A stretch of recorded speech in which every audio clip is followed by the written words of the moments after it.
The last two trends I want to talk about are going to be metallic character and ionic radius. They're pretty simple, so I saved them for last, and because I have them in the wrong, like in a different orientation, I'm putting them in their own video. But metallic character is easy. It's how metallic something is, meaning how good of a metal is it. I call it metaliness, but that's a fake word. So it's how metal-like the properties are. Well, it's pretty simple. Metallic character is the easiest way to do it is to pick elements that you know. So the way I like to tell everyone to do it is pick two elements on the left and right of the staircase that you know, and you can answer these questions very easily. The examples are going to be like oxygen, which is somewhere around here. I'm listing it as O2, but you can just list it as O. And you could look up Fe, which is somewhere around here, which is iron. So oxygen, you're breathing it. It's clearly not a metal. Here's your nonmetals. Iron, it's a metal, like steel is made of iron. So therefore, this side must be your metals. Once you know that, it's simple.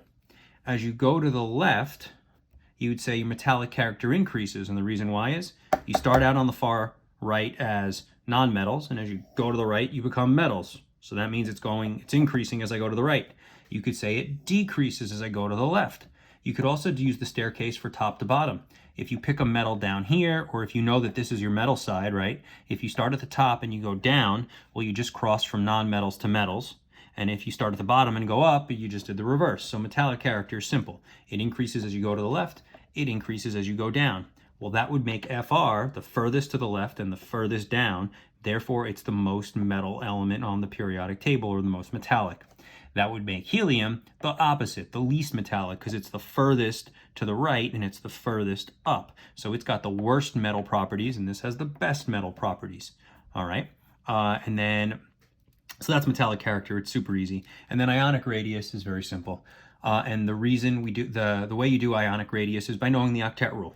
We know that metals have 1, 2, and 3 valence electrons, so they are going to lose electrons to form ions. That's just the octet rule. They want to lose because they only have 1, 2, or 3 valence. And so if we look at a sodium ion versus a sodium atom, the ion is positive. All metal ions go positive. And if you look what happens, the atom, which is neutral, its configuration is 2, 8, 1.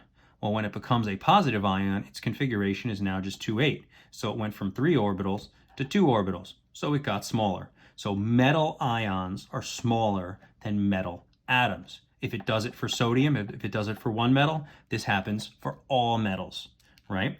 Nonmetals, well, they do the opposite. Nonmetals have 4, 5, 6, and 7 valence, and some have 8, but we don't care about them.